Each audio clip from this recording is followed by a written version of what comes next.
So, we've talked about the willy-nicky telegrams on this channel before in my video about if they actually worked. For those of you who've seen it, the whole concept is of course based around the interconnectedness of the royal families of Europe in the early 20th century.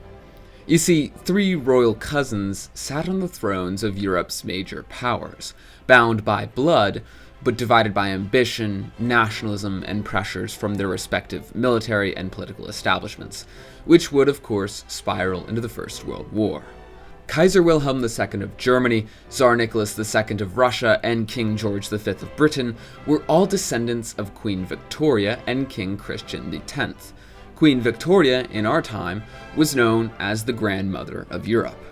Wilhelm and George were first cousins, as were George and Nicholas, while Wilhelm and Nicholas were third cousins through the Russian and Prussian royal houses. Yet despite these bonds and the close childhood relationships that they shared, these rulers would find themselves on opposing sides of the July crisis of 1914. While Queen Victoria had hoped her bloodline could unite Europe's fractured monarchies, personal grudges and political realities tended to get in the way. Wilhelm, as she described him, was ambitious and often erratic, and ended up developing a fraught relationship with his British relatives. Known to harbor resentment against his uncle, Edward VII, Wilhelm's complex, at times paradoxical perception of Britain as both a model and a rival grew into a full-blown international rivalry by the Anglo-German naval arms race. Wilhelm's adolescent touchiness, as some historians put it, often took the form of aggressive policies asserting German power that harmed his relationship with the British Parliament. However, some of course have made correct observations that these are often mischaracterizations or at least hyperboles of Wilhelm's stance. In fact, in the build-up to the First World War, Wilhelm actually spent a great degree of time trying to avoid continental war. He asked the Austrians to accept that Serbia would comply with all but two of their demands, saying, "A great moral victory for Vienna, but with it, all reason for war is gone." Yet Austria still planned to respond to Serbia's refusal of the two demands with war, and Wilhelm's military advisors often worked behind the scenes to undermine his peacekeeping, while the Kaiser himself tried to go directly to his cousin, the Russian Tsar, to prevent conflict. On that topic, Wilhelm's Russian counterpart, Tsar Nicholas, was considered to be a kind but ill-suited leader, remembered more for his autocratic rule and reluctance to adapt to Russia's modernizing needs, as Germany and Britain were becoming the foremost industrial powers of Europe. Nicholas's fate would ultimately be sealed by revolution, sparked partially by his inability to manage both the demands of the Russian people and the pressures from Germany. But before the war, the monarchs did in fact attempt to prevent the domino effect that was the July crisis. The willy-nicky telegrams, as mentioned, exchanged between Kaiser Wilhelm and Tsar Nicholas on the eve of war, is but one bit of evidence to this fact. Addressing each other affectionately as Willy and Nicky, the two monarchs expressed their mutual desire for peace, yet their appeals were stifled by a growing distrust and military mobilization between their nations, which they could not stop. As I stated in my video about these telegrams, both monarchs, regardless of their familial ties to one another, were under pressure from their respective governments and militaries. Nicholas himself acknowledged this, and is quoted as saying, "I do not rule Russia, 10,000 clerks do," while Kaiser Wilhelm and his general staff were already preparing for Der Tag, or the day, for nearly a decade. Nicholas and Wilhelm were both facing immense pressure from their generals and a growing movement for mobilization, in Russia's case against Austria-Hungary to protect Serbia, and in Germany's case against both Russia and France to swiftly defeat their continental rivals and cement German military hegemony.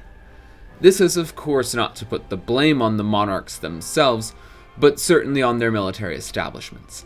In the final hours before mobilization, Nicholas had actually appealed to Wilhelm, saying in a telegram that he was on the verge of being, quote, overwhelmed by the pressure forced upon him. And while Wilhelm tried to act as a mediator, the diplomatic climate of Europe made this almost impossible. Austria-Hungary's actions in response to the crisis were mostly motivated by the pro-war faction of the cabinet's pursuit of a retaliatory war against Serbia. Chief of General Staff Konrad von Hotzendorf said that war was the only solution to the, quote, Serbian problem. He stated, quote, "If you have a poisonous adder at your heel, you stamp on its head. You don't wait for the bite." He and others in the pro-war faction within Austria wanted immediate mobilization against Serbia. Foreign Minister Leopold Berchtold, after the blank check assurance, saw war as the only answer to Serbia's defiance. Thus, Austria issued the ultimatum to Serbia with the expectation that Serbia could not fully comply, which would grant Austria a casus belli for war. At the same time, Wilhelm faced escalating pressure from German officials to abandon his diplomacy and prepare for mobilization, leading him to declare that, quote, "the whole weight of the decision lies solely on Nicholas's shoulders now." This rhetoric, of course, tells us that Wilhelm was at this point quite desperate to avoid responsibility for the imminent conflict. However, it is certainly also true that he was put in this position by both Austria and his hawkish war cabinet. King George V, meanwhile, who we haven't yet thoroughly mentioned for good reason, tried to remain impartial. He exchanged several telegrams with both Wilhelm and Nicholas, urging them to force their cabinets to use diplomatic or even threatening means to restrain Austria and Serbia. However, his efforts, of course, went unheeded, mostly because King George really had no control over the British government. The Parliament did. And Parliament, though it was controlled by the anti-war Asquith government, was still pulled in once Germany invaded neutral Belgium.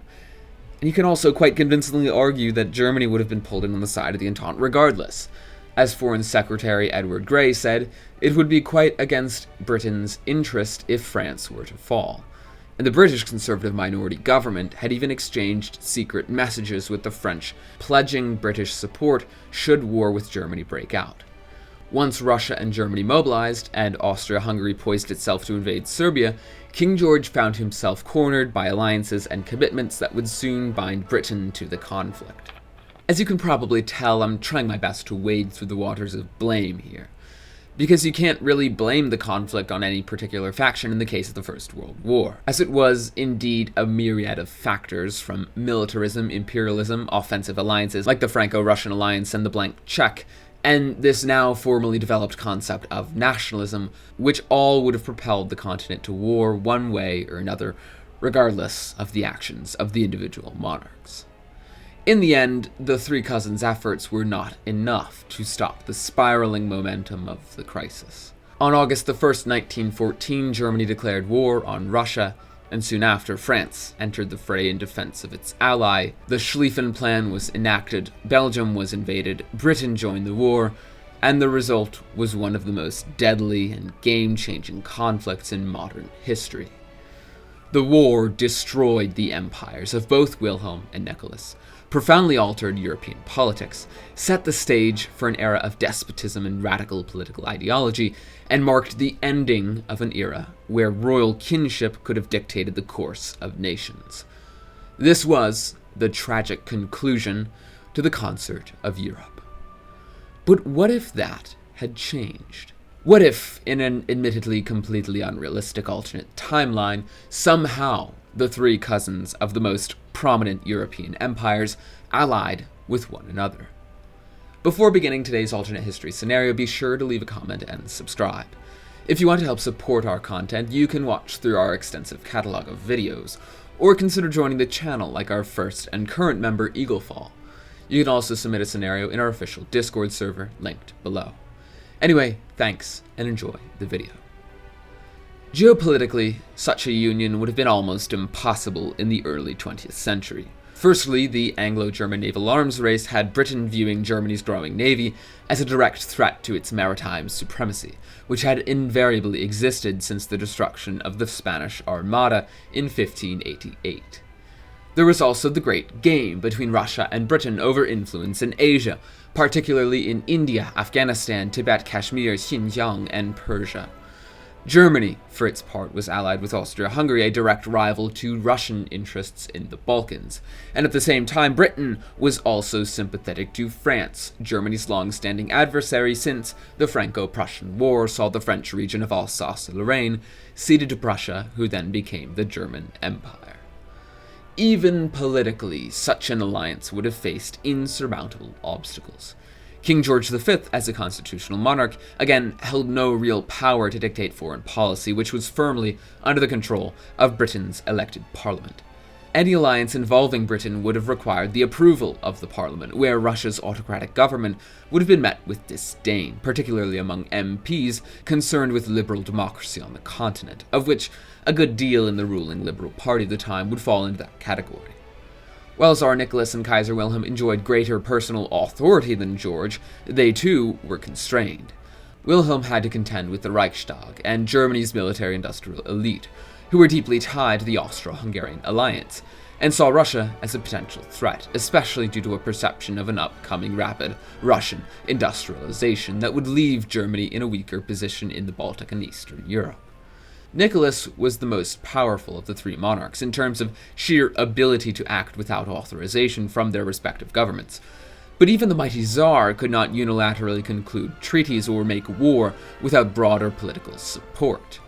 And even if such an alliance were miraculously forged and ratified, one must ask, what would it have aimed to achieve? Germany would have been reluctant to antagonize Austria-Hungary, its closest ally, or ease up with their economic rival of Britain, who was supportive of the French, at least tacitly if not overtly.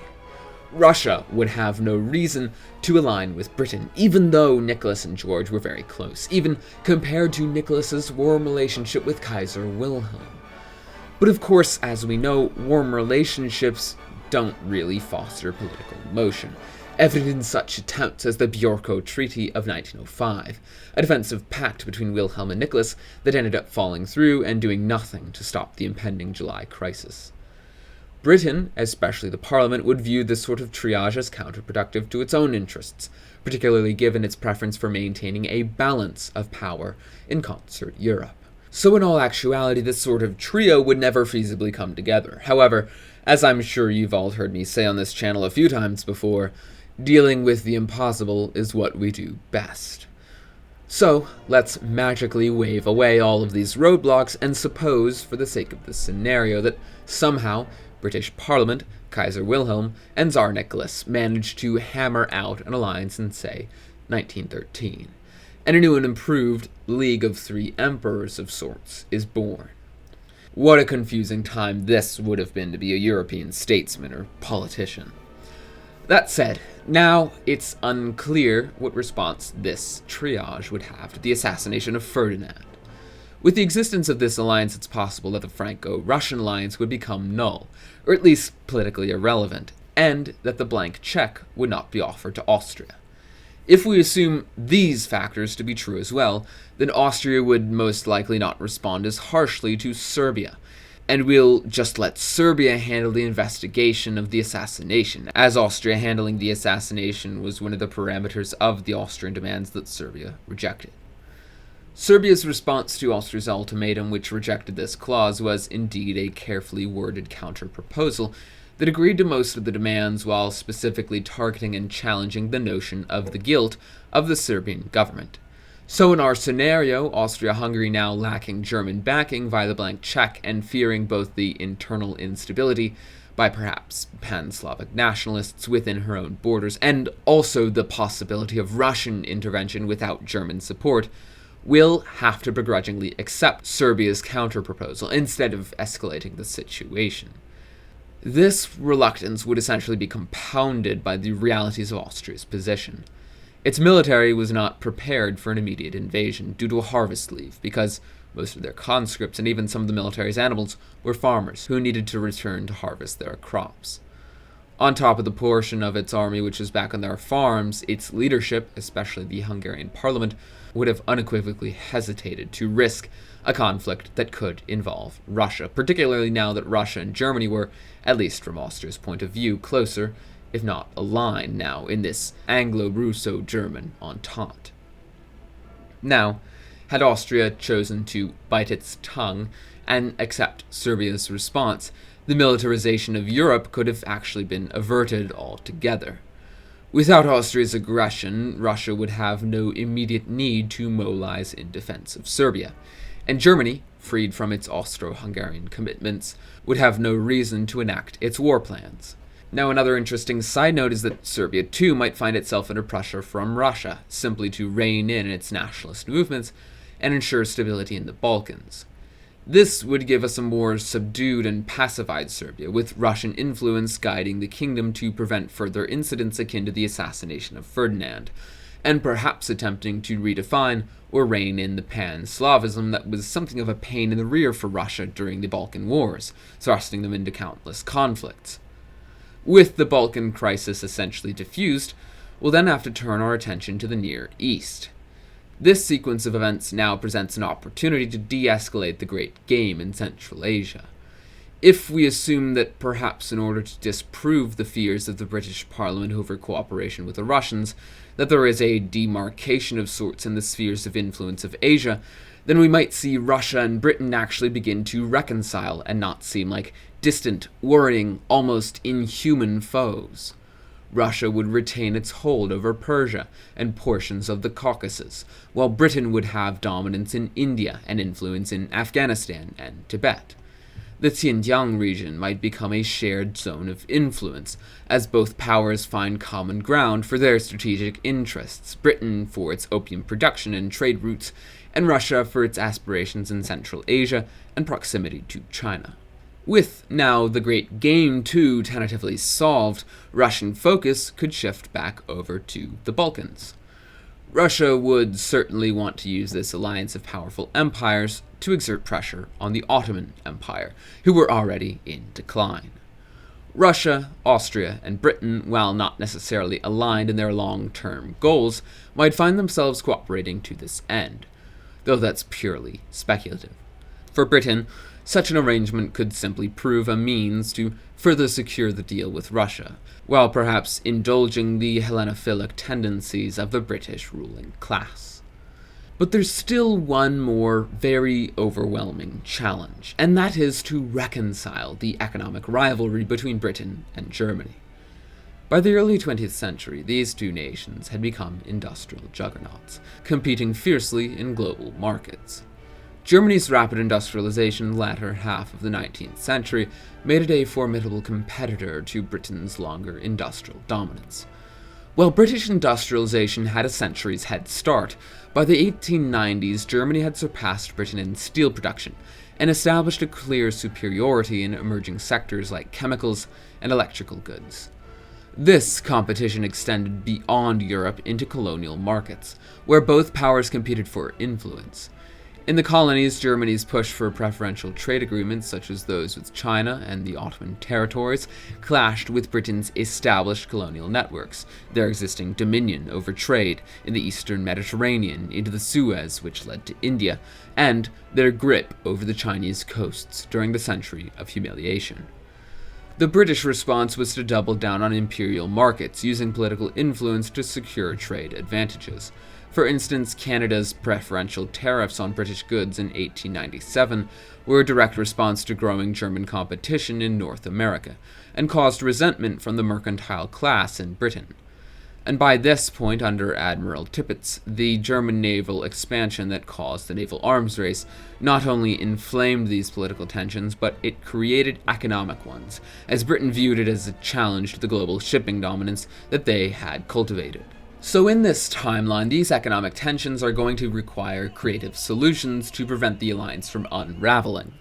One possibility could be the establishment of mutually agreed trade zones, where Germany and Britain would carve out exclusive spheres of influence, similar to how Russia and Britain demarcated their interests in Central Asia.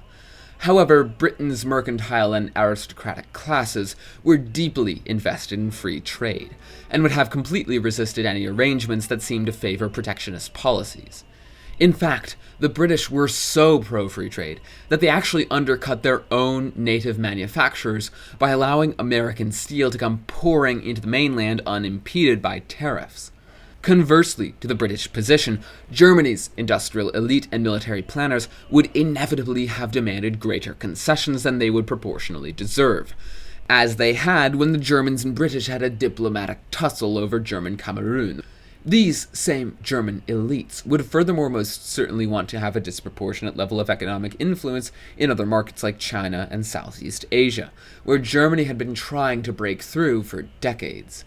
This need for Germany to be granted more than perhaps even what it can control was motivated both by German nationalism but also by ambition, and the fact that Germany desperately sought to be represented among the great colonial powers of Europe like Britain, France, Portugal, and even the Netherlands.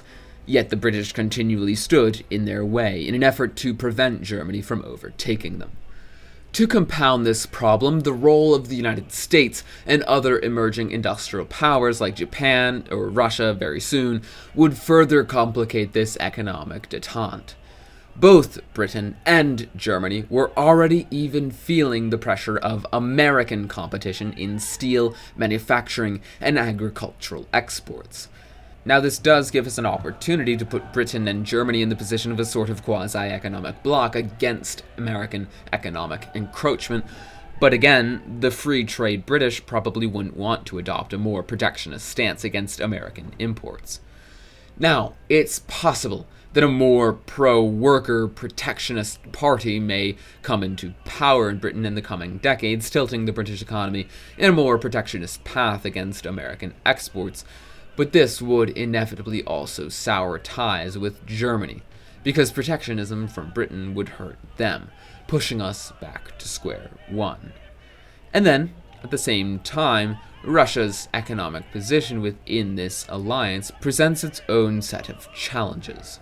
In our history, Russia was only beginning to industrialize by this point, and its economy remained heavily agrarian compared to the industrialized economies of Britain and Germany. On this point, Britain and Germany might have diverging interests regarding Russia's economic development. Germany's military elites were, as mentioned, wary of a rapidly industrializing Russia that could become a rival in Eastern Europe, and they would undoubtedly prefer to keep Russia economically dependent and underdeveloped, supporting the autocracy of Tsar Nicholas II to maintain control. Britain's Liberal Parliament, however, would probably take the opposite view, supporting democratic reforms in Russia and seeing no immediate harm in Russian industrialization. So, we already have a political rift within the alliance. The Liberal Parliament is going to immediately balk at German requests for assistance in retaining the Tsarist rule in Russia and suppressing peasant revolts, and this could even lead Britain's mercantile and industrial elites, whose interests on this topic were more aligned with the German manufacturers due to the competition Russia would bring, to begin to take a stance on the matter as well, giving us a sort of five-way political divide between the British Parliament, British elites, German interests, the Tsar, and the Russian peasant class. I think, in order to ease the strain of their economic rivalry, Britain and Germany would just have to exist within a rickety, poorly constructed solution, and we're just gonna have to live with that for now. We'd see something of a dual-pillar economic strategy, with Britain continuing to dominate global shipping, finance, and trade in its colonial markets, while Germany would focus on industrial production, technological innovation, and expanding its presence in the continental Europe and select Asian markets. We then see the declining Ottomans become sort of a pressure valve for the rivalry. This would all create temporary reprieve, but without a permanent solution, essentially the question of economic rivalry will only be pushed a decade down the road. Britain's liberal government would have to remain uneasy with Germany's protectionist policies, while German elites would have to be annoyed at the compromises required to avoid outright economic conflict. But the dual-pillar strategy would keep these annoyances from boiling over and severing the ties between the nations, at least for a while longer. With these conditions having not destroyed this alliance yet, and with the Great War also having narrowly been avoided, France's power and leverage, now with little to no support from Russia, will be diminished, as it's proverbially stuck between the three empires on the continent. One potential avenue for France to escape this diplomatic isolation would be Austria-Hungary. Austria had long been aligned with Germany, but as Germany is now perceivably closer to Russia, Vienna will now have to begin to consider whether its interests are still secure under Berlin's protection. Austria was also facing its own internal struggles, given that Hungary was now playing a more overt role in the dual monarchy. Now, while it's possible that the French could form a pact with Austria-Hungary, it's also equally possible that the Austrians' hands will be tied, as the Hungarians were focused on internal Magyarization and consistently turning away from supporting Austrian diplomatic aims. Austria's hesitancy will leave Italy as a wild card, but when is it not, really? If Austria aligns with France, Italy might gravitate towards the Anglo-Russian-German pact. But if Austria remains loyal to Germany, Italy might remain absent from quick pacts with greater powers, and instead attempt to bide its time before a new opportune war erupts, wherein it can counter Austria and claim its Italian territories. The Ottoman Empire will be facing even graver challenges. By the early 20th century, the once mighty empire had been in decline for over a century, with independence movements and territorial losses eroding its influence not only in Europe, but also in the Levant and Arabia. Turkish nationalism in the form of the Young Turks, Arab nationalism, and Armenian nationalism all challenged the Sultan's rule. I'd be willing to bet that the Ottoman Empire would look for assistance from France, much as it had done during the reign of Napoleon III. However, this leaves France to choose between Austria or the Ottomans, who might not be particularly keen on working together. Though they, of course, worked together in the Great War when faced with a comparatively less powerful alliance against them. So perhaps a Franco-Austro-Ottoman entente may nevertheless emerge in response to this new League of Emperors. Of course, hurting the Turks' survival would be the fact that Germany, but also Britain and Russia in particular, still have their own ambitions in the region. Russia wanted influence over the Balkans and the Caucasus, and some czars even dreamed of retaking Constantinople, while Britain would want to make sure the Suez Canal was secure. I think that with Serbia pacified, Russia might look to either court or counter Bulgarian influence in order to move into the region and poise itself better in the Black Sea.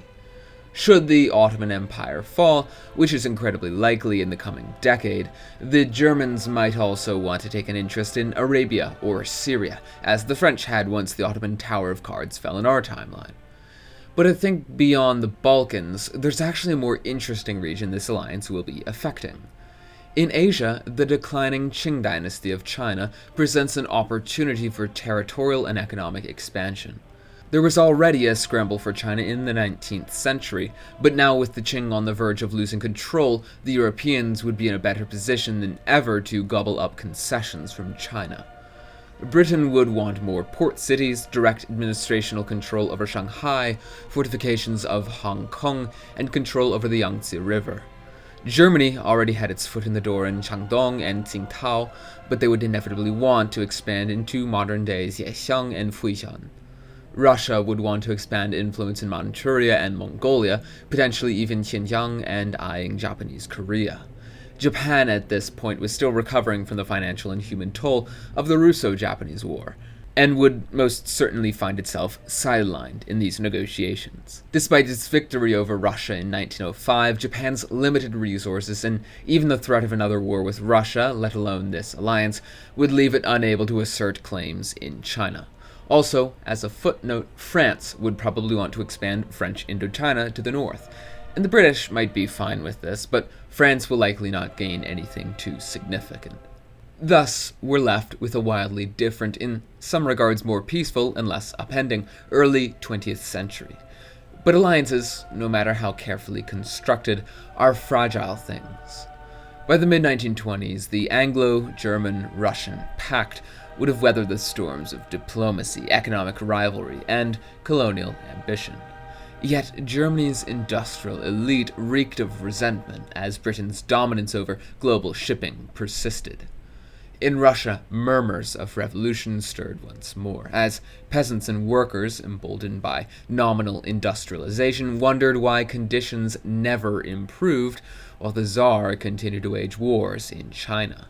In Britain, the political scale was tilting, as its liberal government, mercantile aristocracy, and working classes found themselves with different priorities in the coming years.